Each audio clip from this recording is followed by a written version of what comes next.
அனைவருக்கும் ஆசீர்வாதமான காலை வணக்கம். இந்த நாளிலே நாங்கள் வழமை போல தேவனுடைய வார்த்தையை தியானிக்க போகிறோம். பிரியமான்களே, நாங்கள் வார்த்தையை தியானிப்பது ஏன் என்று சொன்னால், நாங்கள் ஆவிக்குரிய வாழ்க்கையிலே உயிர் வாழ்வதற்கு அது எங்களுடைய ஆவிக்குரிய உணவாக இருக்கிறது. இந்த நாளிலையும் நாங்கள் வாசிக்க போகிற தியானிக்க போகிற இந்த வார்த்தையை நாங்கள் மிகவும் கவனமாக ஜெபத்தோடும் நாங்கள் தியானிப்போம்.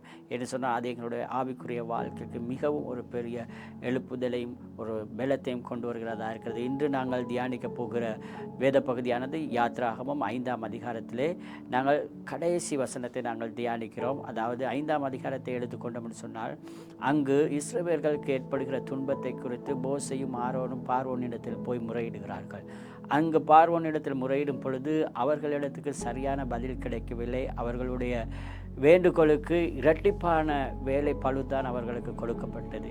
எனவே அவர்கள் கவலையோடு வந்து ஆண்டவரிடத்திலே அவர்கள் முறையிடுகிறார்கள். நீங்கள் சொன்னபடியே நாங்கள் செய்தோம், ஆனாலும் இந்த நிலைமையிலே இந்த தீர்வு வந்திருக்கிறது என்று சொல்லி முறையிட்டார்கள். ஆனாலும் தேவன் அவர்களுக்கு பிரதி உத்தரமாக அந்த இடத்திலே அவர்களுக்கு திரும்பவும் தேவனுடைய வல்லமையை காண்பிக்கிறார்.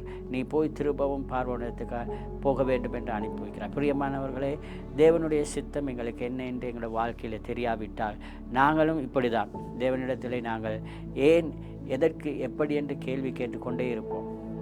நாம் தேவனுடைய சித்தம் என்னவென்று எங்களுக்கு தெரியும் என்று சொன்னால் அவருடைய சித்தத்தை நிறைவேற்றுவதற்கு உற்சாகமாக தைரியத்தோடு சந்தோஷத்தோடு எங்களுடைய வாழ்க்கையை நாங்கள் முன்னோக்கி செல்லலாம். இன்று உங்களுடைய வாழ்க்கையிலே எந்த சூழ்நிலையில் இருக்கிறீங்க? தேவனிடத்தில் கேள்வி கேட்கிறீர்களா? ஏன் எனக்கு இப்படி நடக்கிறது என்று சந்தோஷமாக உங்களுடைய சூழ்நிலையை ஏற்றுக்கொள்ளுங்கள்.